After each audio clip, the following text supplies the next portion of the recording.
Hey, welcome to another episode of Walkworthy. I'm with my friend Mike Vaughn.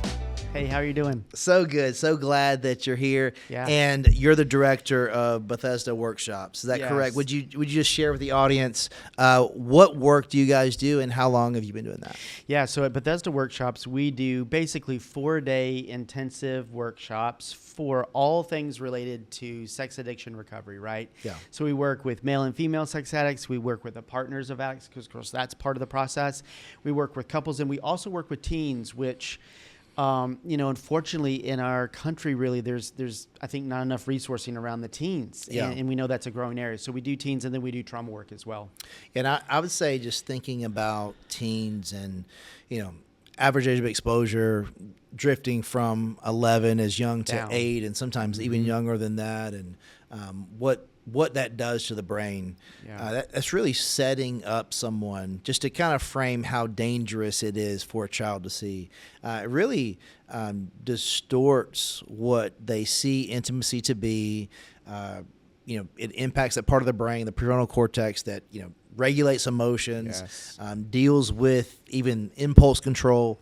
Why is that so dangerous to a child seeing that? And why is it so important that, the reality that what we don't say says something? Why is it so important to talk about this with your children? Yeah, I think it is exactly what you just said, but I think what maybe people may not realize about that is, the things that we experience as we are developing, that gets kind of folded into the developmental process, right? And so, like when you're exposed, especially to pornography or other sexual things, before you have the capacity to understand that alters the developmental process. Yeah.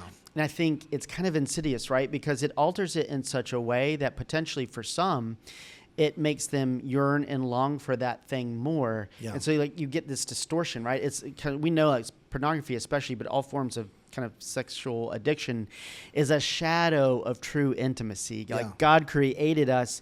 You mentioned really essentially the reward pathways, dopamine and the different things like that. Those things are great. They're supposed to happen when we're in an intimate relationship as God created it. But then when that gets hijacked, the same brain systems that God created to bond with each other, those are the systems that get hijacked with addiction. Yeah. And that was what makes it so difficult, right? Because it can feel even intimate. So going back to kids, when that happens to them as they're growing up, they're more likely then for that to be a struggle. That happens with the positive things, but it happens with the negative things as well. And unfortunately now, with the ubiquitousness of pornography, like how easy it is to access,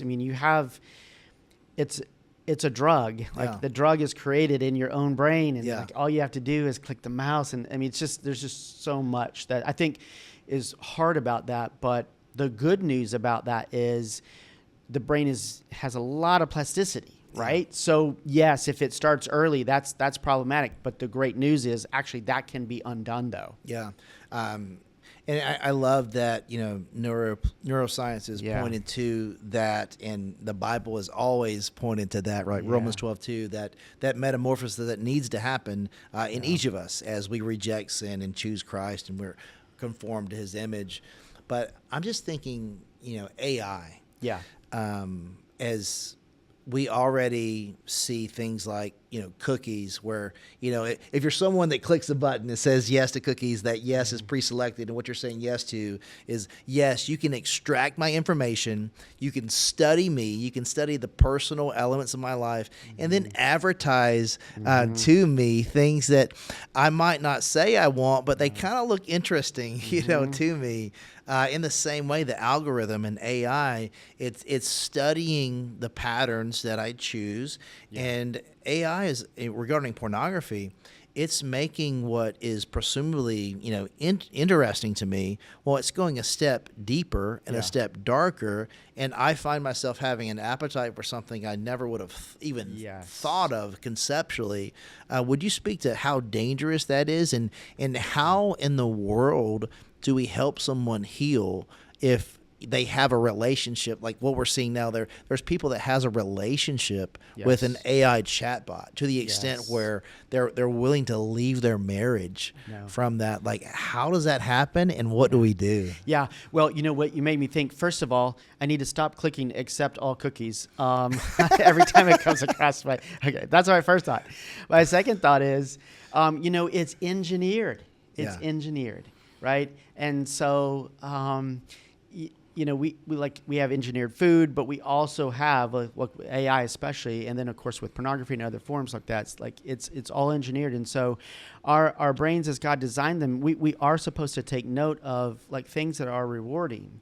But the other thing that made me think about when you were saying that is like it's about intimacy at the end of the day. Yeah. And so unfortunately though, the greatest intimacy only comes with the greatest risk. Yeah. And yet, if I can feel somewhat intimate, right? And even like pornography, that's the case. Like if I can get some of those same chemicals, but without the greatest risk that comes with, that dynamic relationship with another human being. Yeah. I think when you think about AI and how would anyone ever want to have a relationship with AI? Like, well, the reason is it's not risky. Yeah. Right. And I think that There's no risk of rejection. Exactly. Right. But unless you do the work of trusting first God and then some other human being, and hopefully multiple other human beings with your whole heart, you're not going to experience the fullness of intimacy. Yeah. And when we all, I mean, that's what idolatry is. Wouldn't we all want to have safety without risk? I mean, Yeah. that's an idol, right? If Yeah. you go back to biblical times. And so I think AI can so easily become an idol in that way, Yeah. if you think about it like that. And so when you think about that, plus the engineered nature of it, is it any wonder that Right. it's easy for us to become addicted to it? And not everyone will, but, we see way more people addicted, especially to pornography, than ever would have been in times past. Right. Like if they had to take more steps to do it, and if there wasn't that engineered nature. Yeah. It almost makes me think, in the same way that when I talk about attachment theory, Yes. In my own story, it was, my dad was, my mom and dad were 15 when I was born, and my dad was in close proximity to where I lived, and I would see him. And he was never in my life. And that was a recurring pattern. So then I was, wrestling with, well, this does not make sense to me. Yeah. I don't have an explained reason for what doesn't make sense. So I'm going to make sense of it. Yeah. And essentially, in the way that AI kind of fills in the blanks, when we fill in the blanks of our own story and the brokenness of our humanity, sometimes we write lies in our stories that we believe, and then we live those Yes. things out. And it's just it's just so dangerous. Yeah. So dangerous to be attached to those things. And I love what you said. It's like at the end of the day, we really are desiring intimacy, and I can experience a variation of that, but it's not going to be what I actually desire. Kind of in the same way that Exodus 32, where they create this golden animal, and then eventually they call this golden animal Elohim, and then they even go as far as calling the golden animal Yahweh, who delivered them out of Egypt. And it's like, when I start filling in the blanks of what I want to hear and what I want to think, and whatever my preconceived notions are, so that my story aligns with the outcome that I desire or I think is best for me, it's super dangerous. It's super dangerous, and I love what you're saying, because really at the core and at the root of what you're saying is it's about safety, right? Like we want to be safe in our relationship with God and safe in our relationships with others. And like in vulnerability, like you highlight those spaces in attachment in your own life where you weren't safe. Yeah. I remember a client one time I was working with, and essentially like he would sit on his couch, and every weekend he would wait for his dad to come and pick him up, and his dad never came. And and so he learned, because we learn when we're growing up kind of the rules of how relationships work. Yeah. And like he learned that, okay, relationships are not safe. And so if they're not safe, I still, the rub is I still want, like we're created for deep relationship. I still want a deep relationship. But if I believe it not to be safe, I'm just like you said, I think it's like, Mad Libs. Remember Mad Libs? Like you fill in all the blanks with the adjectives and you get to this story that's this crazy story. But especially when we're kids and we're writing that story, we don't have the development to understand, well, this about dad and that about mama, right? We can't do that. Right. Unless someone fills those in for us. In the end, we end up believing things that may not be true. Yeah. And the thing is, though, that doesn't mean we're not going to live from that when we're adults. We do. Yeah. Until such a time, right? Like we understand that, and then we grow. And I think that's where pornography and other things, it can create that feeling of safety and going back to the risk piece without the risk. So how do we get back on track? I mean, I would love to hear specific to the work that you guys do. How can I kind of, tear down the lies within my story, extend the forgiveness where it's needed? Maybe it's towards myself, but really, on the threshing floor, like, where do I start? Like, where do you guys start? We start at the root, right? Because I mean, like I've done this so many times in my yard. Like, you're trying to get weeds out, you got to try to get to the root, right? Yeah. Otherwise they just grow back. And actually, that's probably the story of my yard at the current moment. But nonetheless, you got to get to the root. And the root is usually that core wound. Like, there's no life without trauma. We were created for Eden, and now we live east of it. And so, there's going to be a life with trauma, no matter what you think, kind of from your family. But when you get to the root of what those core wounds are, they typically are in the form of I am statements. So at the workshops, we try to help people get down to, like, what were those original things that were really impactful to you? Like, what did you believe about yourself as a result of what you went through? No blame on anyone's part. Yeah. But, like, what do you then need to extricate? What do you need to pull up? And it's usually I am statements like, I am not lovable, I am not worthy, right? Yeah. Like, I am not enough. Like, these are the things. And we may logically not believe that, but there's a difference sometimes between here and here. And like, bringing those things kind of into concert with one another, I think, is the work of doing trauma work and doing other things. And so both in the workshops and also, like, as a therapist in private practice, I always wanted to get to what the root of that. If you know what the root is, then it becomes extremely practical when you're trying to recover either from addiction or if you're just trying to stop anything compulsive, because then you know what's driving and fueling that, right? You can go backwards and say, well, when I had that conflict with that person, that activated that I'm not enough. And so then that made me want to cope with that in this way. And you can connect all those pieces. And that's when things start to make sense. Yeah. I think that deep work, that necessary work, like, has to happen, because more often than not, when people, in my experience, when people are trying to stop, specifically pornography, and they're trying to stop watching it, they just try really hard to stop, and it's like you have to understand that beyond the emotion that's tied to the catalytic, nature of I feel this, I do this. Well, back up even more.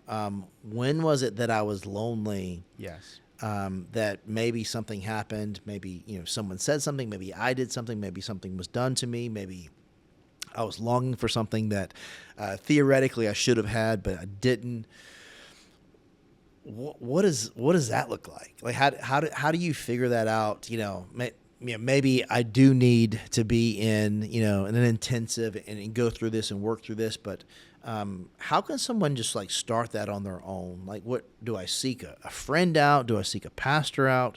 How do I get to the bottom of not what I do? Yeah. Why do I do what I do? Yeah, that's a great question. So I think you can start it on your own, and I'll talk about that in a second. But I would say, and I know you believe this, Josh, like, you cannot heal by yourself. Yeah. Like, and we want to, because that's the safest way. It's like, it's safer, and then I'm not found out. Right, and then I'm not found out, and that doesn't activate my shame, and right. Yeah. People don't have to lean away from me. All that stuff. When in reality, God did not set it up that way. Yeah.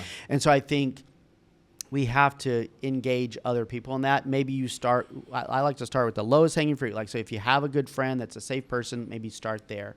Because a lot of times we can't see the forest for the trees in our own lives. Like, we all have blind spots, right? And it just takes someone else's perspective to say, have you ever thought about this? But I think we can start that work on our own, which really, for me, that looks a lot like just being curious about some of those 4 to 5 significant events, especially growing up, that were impactful. You don't even have to use the word trauma. Yeah. Because that kind of throws people off. I just will say to clients, listen, what were 4 or 5 things that just, that just impacted you? Try not to judge whether they should or they shouldn't, because we get lost in that, but just they did, right? Yeah. They impacted you. And then what do you think, and most people can do this, like as a result of those things, what do you think you kind of took away from that about yourself? Like, what did you believe about yourself from that? And usually people can start there and they can start to work their way out. That's then usually, like, they may have to have at that point other people to help them kind of sift and sort through that. You don't have to do an intensive workshop. You don't necessarily even have to go to a therapist. But at that point, I think you do have to have other people in your life. Yeah.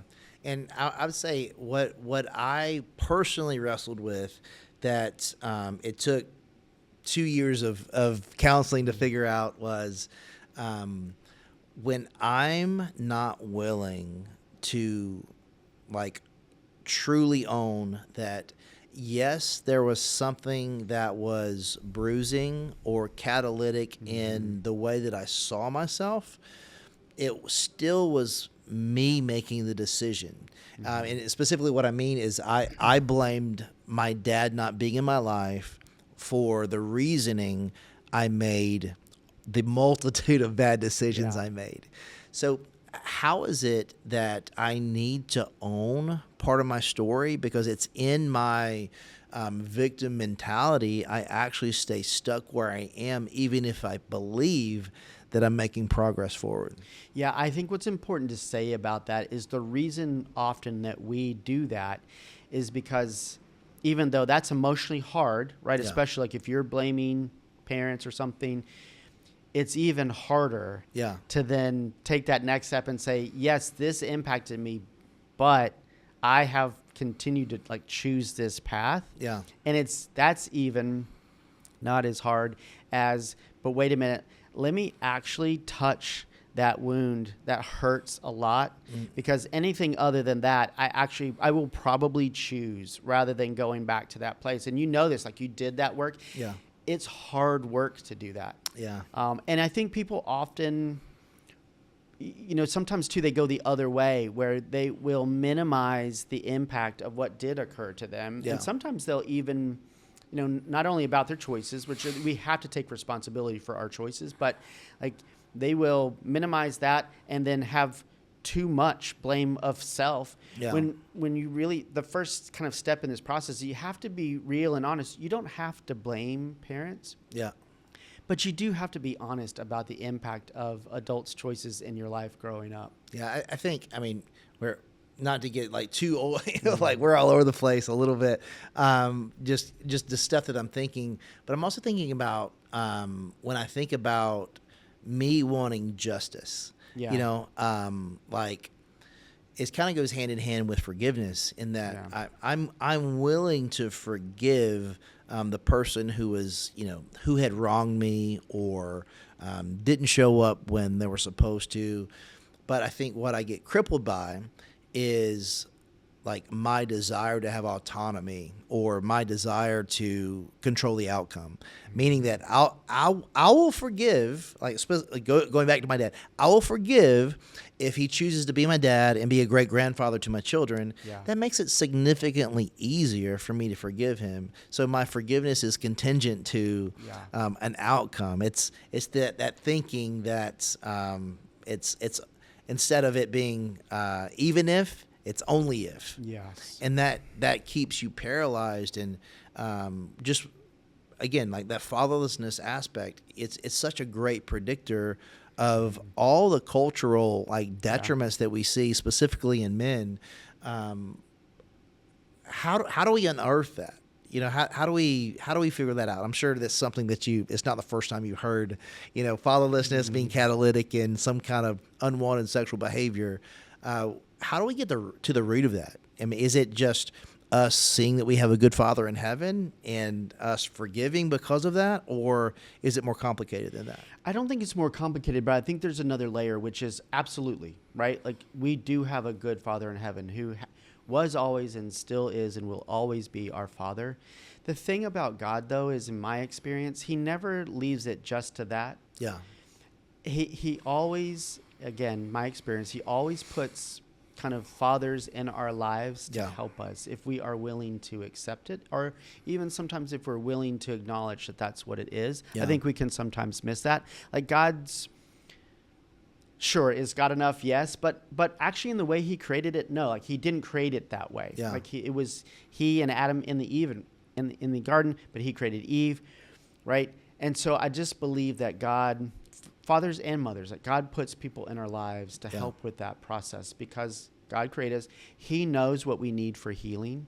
And so often in my clients' lives, I will say to them, look for, like, who is it in your life? It's you can never replace like the original parents, right? Like Right. that's not what we're talking about. But Yeah. who is in your life that is like this for you? Who is that wise person that God probably is using to help heal some of those wounds? Yeah, and in my life, I've found that I've got I've got two really great friends, a great Yeah. couple where they speak into our marriage. My father-in-law has been really instrumental in my life, and I think it's just like that whole narrative of it. It's not like it. Yes, it is. God is sufficient for all things, but He provides us His Word, and His Word calls us into communal and confessional living, Yes. where it's like I'm not called to carry my own burdens. I'm not called to doing it on my own. And I think as we land the plane here, I would just love for you to speak to, because I see over and over again people who are really struggling, like they've got acquaintances, but they don't have at least one deep friendship. Like on the drastic end, on the the bros being bros, like a 3 a.m. friend, I could call in the middle of the night, whatever. That's necessary sometimes. But man, can I tell you when something awesome happens and you celebrate with me? And can I also call you on a day where I didn't quite blow up my life, but I was really close to it? And can I be like unequivocally honest with you? Why is that so important? And why do so many people who desperately need that don't have that? One word, which won't be a shock to you, and it's shame. Shame causes us to hide because we feel defective. And we're just convinced that if someone, just that one person, really knew all the things about us, that they would reject us, that they would lean away from us rather than leaning towards us. Yeah. In reality, people love vulnerability, right? And they really are drawn to it. But I think the reason that we don't do what you're describing is that we just are, it's just so risky to do that. Yeah. And yet the crazy thing is, in order for me to reduce my shame, I actually have to lean in. I have to take the risk to tell the friend. And it is a risk, but especially if you have a wise, safe person in your life, it may be that they're not the 3 a.m. friend because you haven't done the work to lean in to give them your heart, right? Like they would do it for you if you would just do that. And so I often, like we see this in the workshops, people come into our workshops, we have men and women, but let's take the men, they come in and, at the first, everybody's eyeing everybody, like, because it's this thing. But by the end of the workshop, in those 4 days, they've journeyed through trauma, but they've all been vulnerable and open, and they're all like, you can see the countenance change. Yeah. And what changes is, it's not us as a therapist and all that. The change is that like everyone's been vulnerable and honest with each other, and so the playing field is level, and there's been healing as a result. And so what I would say, I think, is for anyone listening and maybe on the periphery of their life, they might have that one person, but they right now don't have that set up that you described. Mm-hmm. What that requires, and I know it's the scariest thing in the world, is like you actually have to open your heart to that person in order for them to be able to show up for you. And many, many times, if not the majority of times, people will lean in towards if you'll be vulnerable. Shame tells us don't do that at any cost, but we will not reduce our shame if we don't do it. So you have to get out of that loop. You've got to like take that really tough step, and it's hard. Like I know what shame feels like. So do you. Yeah. It's really hard to overcome that physiological experience, but unless we do that, we won't have that person or those people.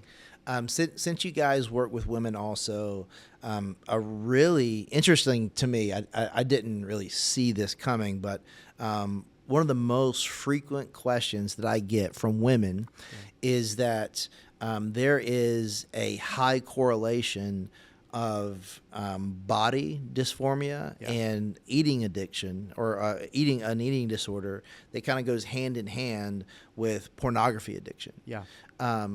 Is that something that you see? And just speaking to many people in the audience of this podcast has reached out to me with this. How do you start to unearth that belief that if I don't look like this augmented, edited, airbrushed person that is actually in a place that they really don't want to be in at the end of the day, and me comparing myself against that person and that impacting my real heart, my real life? What would you say to that person? Yeah, so the thing to say, to know about addictions and compulsions is that often there's multiples. It's not just one. Yeah. Right? And so we'll say sometimes you have to be careful not to get off of one kind of compulsion addiction mountain and just not on another. And oftentimes, especially for women, number one, you still have to look at the trauma in terms of the original trauma that kind of feeds that. But yes, for women, it is unique because it a lot of times comes with various body issues and other things, and sometimes other addictions, and eating disorders even are addiction-like. And the way that you go about them is still somatic and physiological, right? Yeah. In the way that you treat them, just like it is for other addictions. And so, the thing I think that people don't understand about women in addiction is that unfortunately that's a growing segment of the population, particularly as it relates to pornography.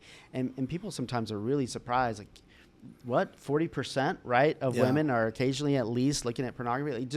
Our society still has not caught up to that. Yeah, and I want you to keep going, but just kind of double down on that. It's like when we frame this conversation, and I hope I've never done this as a men's problem, what that does when a woman who is wrestling with this issue, when they hear that this is an issue that is specific to men struggling and they're struggling with it, that compounds the shame in their life tremendously. So that is not true. Data is showing that you're not alone in your struggle. It's not something, it's a heart problem, not a gender specific problem. No, it is, because the pathways that we're talking about in the brain, they're the same for men and women because we're men and women. We're supposed to bond with one another. And I'm so glad that you said that, because actually I think so often there's even more shame for women when it comes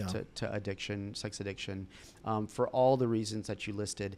I would hope in our country that we can bring greater awareness, shine more lights on the fact that women struggle with this too, so that we can at least decrease that part of the shame. And then we all have to do the same work to go the rest of the way, 100%. Whatever the thing is. So I think, yes. And, that's why we treat female sex addicts at Bethesda. Yeah. We wouldn't do that if there weren't any. And pornography in so many ways is not discriminating. Right. Pornography, it's still, very impactful to men, of course, but it doesn't discriminate when it comes to the brain so often. And so, yes, we need to be saying it's men and women. Yeah. And really it's who doesn't desire intimacy? We were created to desire intimacy with our Creator, but anything that God creates, Satan's going to try to counterfeit. Yes. So if we think we can get, we can get what our heart is actually longing for, but get it cheap, get it without risk, that's going to seem really, enticing or advantageous to us. But as we close, would you give us some hope? Yeah. Give us some hope. Yeah. What are you seeing that's happening in your workshops and just in the world? Because I'm hearing, like I felt like I was like, man, I'm the only person with a story like mine, and my story is unique, but it's not the case. Like a lot of people are, finding health, finding wholeness, living with integrity within a strong marriage, leading their homes. Would you just give us, Yes. point us to hope? Yes. God will always find a way. Yeah. Right. God is a God of hope. And we a lot of times have to get to hope through suffering. And Scripture tells us that even. But God is a God of hope. And the good news is now, yes, we have kind of this problem, probably worse than ever before, but we also have resources like no other time in history. Yeah. In terms of what people can access on their own, in terms of what people can go and do. Bethesda is just one of so many places that do the work, not to mention individual therapists and recovery communities. And so God is continuing to raise up an army of people to help this issue. And so the hopefulness is God isn't going to leave anyone who truly desires recovery out in the pasture. He is going to seek that one sheep that's out there and bring them back into the fold. And so anyone who's listening to this, just know, like, God will pursue you. There is hope and there is healing. There's so much of that around. We just have to be willing. That's the hard part, to do some hard work to get there. Yeah. Our buddy, Jason Van Ruler, I love the way he always talks about how anything that is truly good is going to require hard work to either get or to keep. And I think that's just true, but it's worth it. Yeah, it is. Thank you so much for your time. Yeah, absolutely.